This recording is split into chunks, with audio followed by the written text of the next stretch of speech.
When I'm in my early to mid 20s, I know if I'm meeting up with my parents, my dad has to ask, "You married yet?" So funny. And if I look up passive aggressive Southern dad on YouTube, can I find more of your work? He says to my mom, "I wish she would just marry someone. She can always get divorced later." Exactly. I'm sorry, but what the fuck? Am I really that much of a disappointment to him because I don't see marriage as just another box to check? After a few relationships in my 20s and early 30s, it really starts to seem like the breakups are becoming harder for my dad than they are for me. It's like I can feel him giving up on me more and more, one breakup at a time. I'm talking to him on the phone one night in the backseat of an Uber, and he shares his advice with me, which is move back home.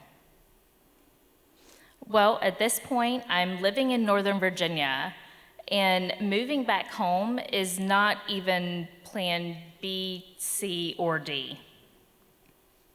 And neither is settling for someone just to make him happy.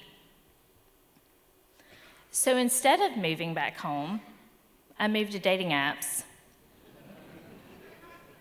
I go on a handful of first dates, which I can best describe as nightmare fuel.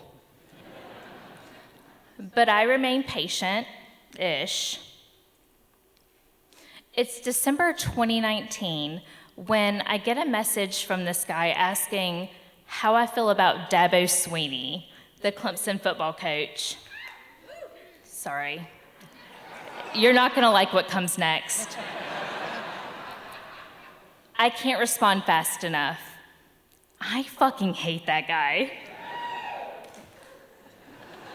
Thank you.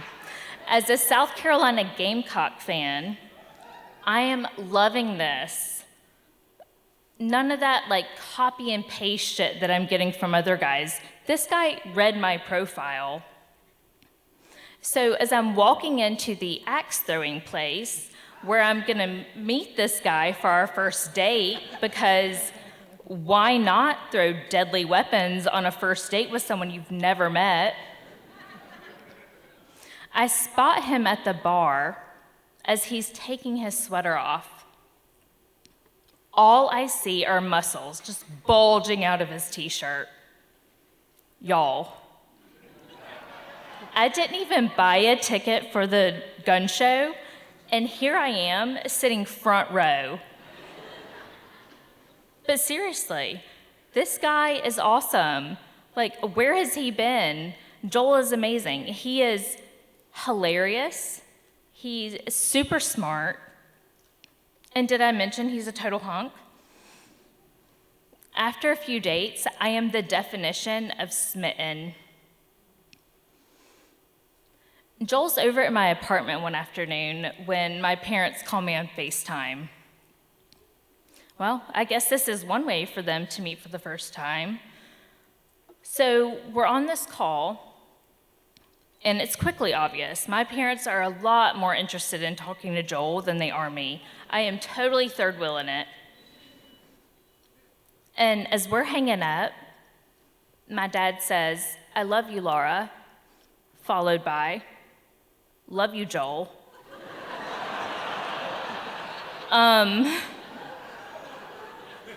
Did my dad just say "I love you" to Joel? Oh my God, did Joel hear that too? And as embarrassing and awkward as this moment is, it's also pretty damn adorable. My dad just said "I love you" to Joel before I ever did. He beat me to it.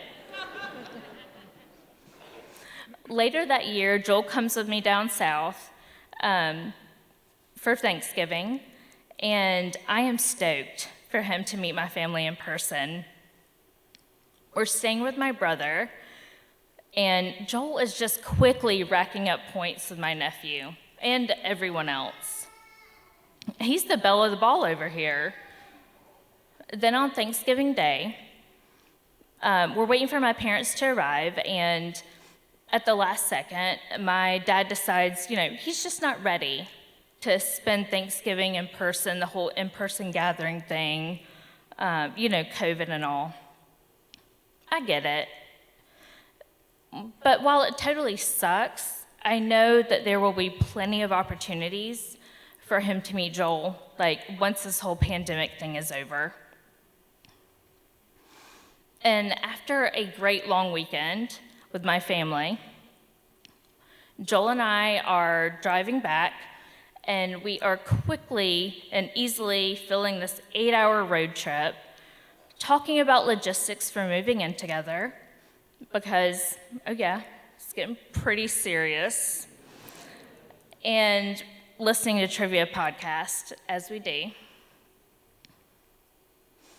I noticed my mom call a couple of times, but I had ignored it. Then she calls again. This time I answer.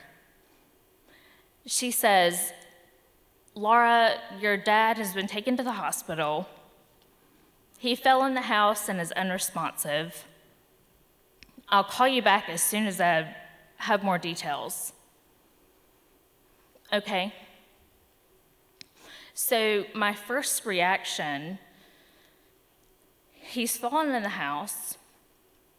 He's broken something. Please, God, let him be okay. We get off at the next exit, and Joel takes over driving. He is steering with one hand and holding my hand with the other. And about an hour later, the longest hour of my life, my mom calls back. This time she tells me that my dad has passed away from a heart attack. What just happened? In an instant, my heart is completely broken. This isn't real. It can't be real. I just talked to him yesterday. I'm just getting to the good part, the part we were both waiting for. How does any of this happen without him? And while I'm getting the hardest news of my life, Joel is with me the whole time, still holding my hand. And now, 3 years later, at almost 40 years old, Joel and I are getting ready to celebrate our 2-year wedding anniversary.